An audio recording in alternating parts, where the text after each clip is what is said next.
जय Hind. Previous lecture में sound की या साउंड वेव की कैरेक्टरिस्टिक्स हम देख रहे थे। पहली देखी वेवलेंथ। वेवलेंथ में हमने कहा distance between two adjacent crest और two adjacent trough is called as wavelength. Its unit metre, और यहाँ पे हम लोगों ने कहा था इसको डिनोट करते हैं बाय लैम्बडा। अब हम दूसरे पे आते हैं। दूसरा पॉइंट था हमारे लिए time period, time required to complete one cycle, time period. और तीसरा कहा था amplitude, maximum distance travelled by a wave in vertically upward और downward from normal is called amplitude. Amplitude ज़्यादा तो लाउडनेस भी ज़्यादा, और लाउडनेस का यूनिट था डेसिबल। चलिए देखिए, अब आ रहा है टॉपिक फ्रीक्वेंसी। क्या है frequency? Number of sound wave, number of sound wave और vibration, number of sound wave और वाइब्रेशन और oscillation, number of sound wave और वाइब्रेशन और oscillation produced in 1 second, produced in 1 second is called frequency। बेटा ये 8वीं class में भी था, आपको याद होगा। मैंने एक पेपर का, ठीक है, यहाँ पे मुंह पे फूंक मारी और पेपर का वाइब्रेशन हुआ था, याद आ रहा है? तो पेपर का एक फोल्ड किया, अपने लिप्स पे रखा, ज़ोर से फूंक मारी, पेपर में वाइब्रेशन हुआ और साउंड तैयार हुआ था। मैंने कहा था 1 सेकेंड में ये पेपर जितनी बार वाइब्रेट होगा उतनी क्या है? फ्रीक्वेंसी। तो 1 सेकेंड में कोई भी ऑब्जेक्ट जितनी बार वाइब्रेट होता है उतनी होती है frequency. So number of sound wave और वाइब्रेशन और oscillation produced in 1 second is called frequency. बाकी एक्सपेरिमेंट में बताऊंगा ही आपको। अब बेटा फ्रीक्वेंसी का यूनिट है hertz. Its unit is hertz, जिसे HZ से रिप्रेजेंट करते हैं। इट इज डिनोटेड बाय नू, और ये इस प्रकार से नू का सिंबल होता है। सो 1 सेकेंड में जितनी साउंड वेव या जितने वाइब्रेशन या जितने ऑसिलेशन होते हैं उसे फ्रीक्वेंसी का यूनिट हर्ट्ज और डिनोट करते हैं बाय नू। अब बहुत ही इंपॉर्टेंट, ध्यान दो। अब यहाँ पे बहुत इंपॉर्टेंट है, सभी लोग ध्यान दें। फ्रीक्वेंसी हाई, इमेजिन करो अगर फ्रीक्वेंसी हाई है तो ऐसे साउंड को या इस पर्टिकुलर साउंड वेव को हम लोग कहते हैं हाई पिच। फ्रीक्वेंसी हाई तो हमने लिखा पिच हाई, साउंड का पिच हाई। तो हाई फ्रीक्वेंसी हाई पिच, और हाई पिच है तो साउंड कहते हैं श्रिल।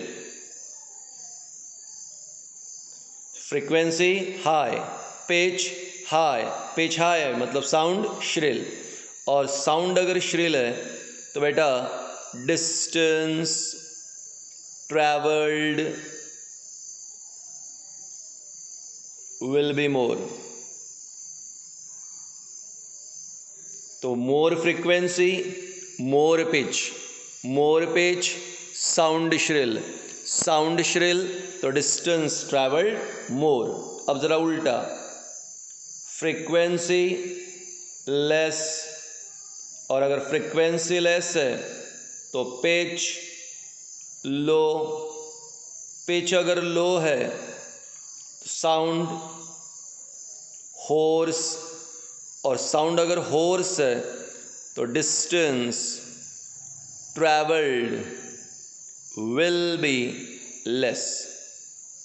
आई होप आपको एग्जाम्पल याद आएगा। 8th स्टैंडर्ड का एग्जाम्पल था कि एक जंगल में एक बुल है 700 kg का, एक कोयल है 1 किलो की, एक क्रिकेट इंसेक्ट है 1 ग्राम का।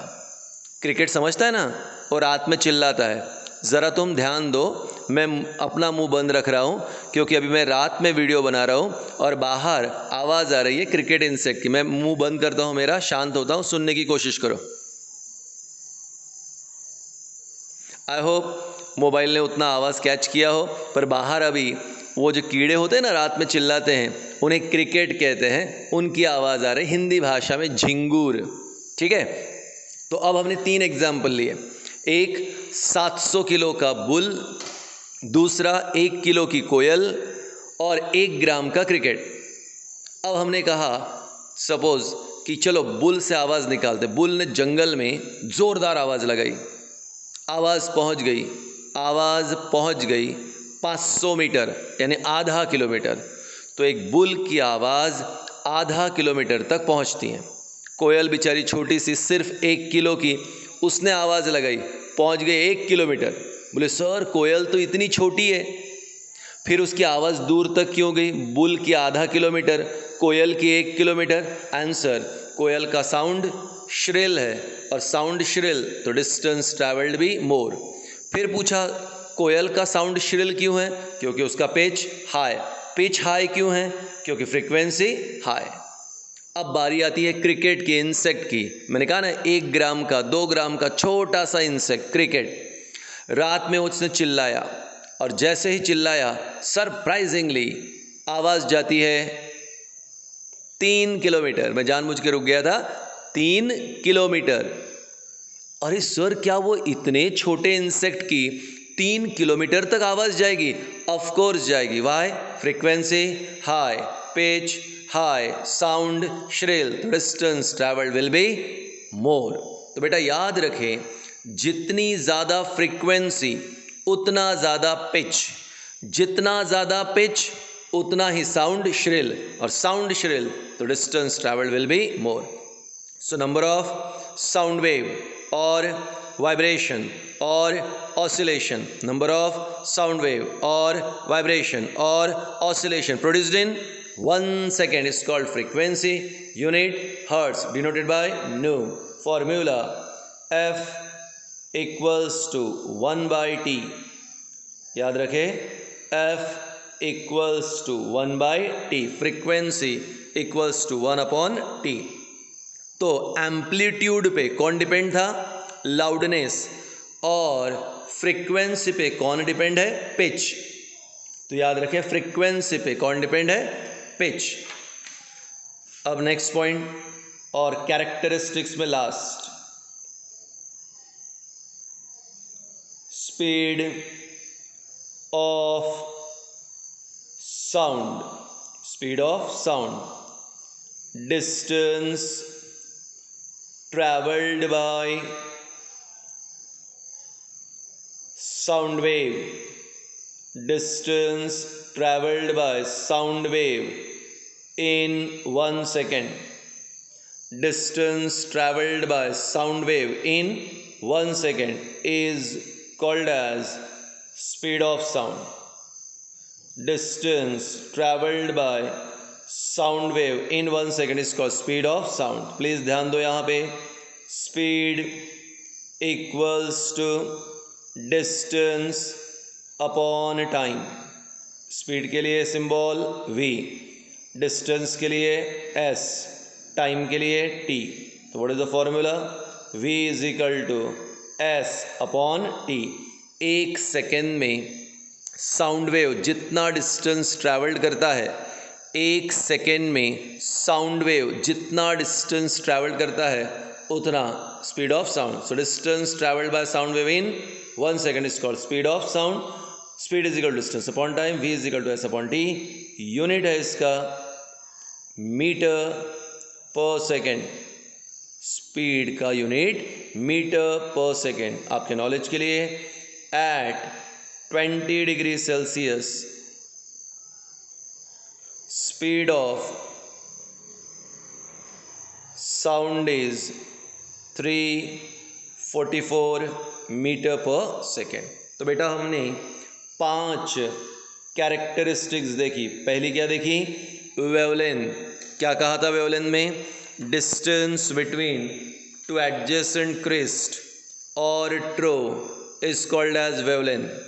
दूसरा time period, time required to complete one cycle is called time period. तीसरा amplitude, maximum distance travelled by wave और पार्टिकल इन वर्टिकली अपवर्ड और downward from normal is called amplitude. अभी क्या देखा थोड़ी देर पहले?